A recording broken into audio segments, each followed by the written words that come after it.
President Biden's top advisor on Asia-Pacific issues has signaled that Biden could soon hold his first face-to-face summit with Chinese President Xi Jinping. The advisor says it could happen on the sidelines of the G20 summit later this year. Hyo-sun with this report. Campbell, the White House Indo-Pacific coordinator, expects to see engagement between the leaders of the U.S. and China before too long, hinting that their first summit could take place at the G20 summit in October. His remarks come amid ongoing tensions between the two superpowers, which worsened under the Trump administration. Addressing the Asia Society think tank virtually on Tuesday, Campbell also said it's possible for Washington and Beijing to coexist peacefully, but it will be significantly more difficult going forward.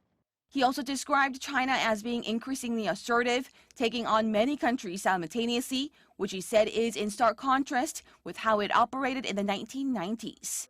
Campbell also reaffirmed that President Biden will host a summit later this year with the leaders of the so-called Quad Group, Australia, India, and Japan. The remark was shortly followed by a report by the Japanese daily Yomiuri Shimbun, which confirmed the four countries have agreed to discuss ways to bolster technological cooperation, including semiconductors and AI. It added the ministers overseeing technology and science will sit down next Tuesday to discuss how the group can further expand the scope of cooperation from diplomacy and security to include technology as well.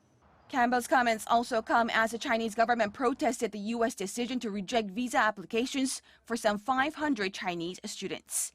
Describing the move as a, quote, toxic legacy of the Trump administration, Beijing's state-run media said the students' applications had been rejected, despite them all having offers for postgraduate study at top American universities. It added the rejections are based on Trump-era legislature, which prohibits the entry of Chinese students and researchers that the U.S. deems as being connected to China's military-civil fusion strategy. Hyo-sun, Arirang News.